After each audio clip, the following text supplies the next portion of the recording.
Pan Kosong is a staff member at the after-sales service department of the Malaysian factory operated by China Railway Rolling Stock Corporation, or CRRC. Born and raised in Batu Gajah, a city roughly 200 kilometers from Malaysia's capital, Kuala Lumpur, Pan says when he was young, driving was the only option when traveling to the capital.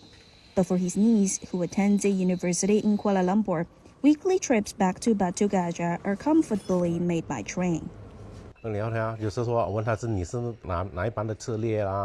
Sometimes I'd ask, what train did you take? Was it comfortable? She'd say the train was pleasant and clean, and I'd feel very proud because the train was made by the company I work with. It's a sense of accomplishment. Pan is just one of the local employees at CRRC's Malaysian center. Since it launched in 2015, the factory has prioritized localization, with over 80% of its workforce coming from Malaysia.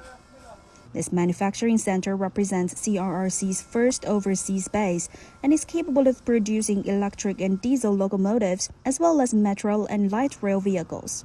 This makes Malaysia the first ASEAN member to have the capacity to manufacture rail transit equipment. Since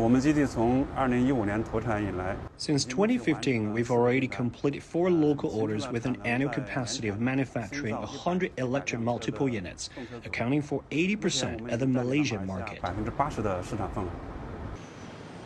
In addition to manufacturing, maintenance plays a significant role in the company's Malaysian operations.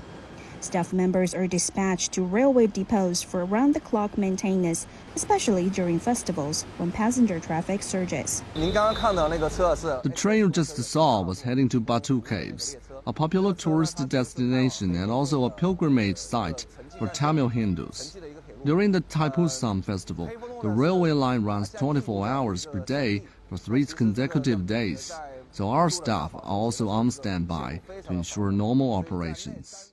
When talking about the maritime Silk Road, Malaysia is the place that must be mentioned because the ancient Chinese navigator Zheng He visited Malacca for 5 times between 1405 and 1433. As an important stop along the ancient maritime Silk Road, Malaysia is now playing a significant role in building the 21st century maritime Silk Road. And if Zheng He lives in this century, he will be astonished to find that high-speed trains instead of ships or horses will take him travel across Malaysia. And they are much faster, more comfortable, and more efficient.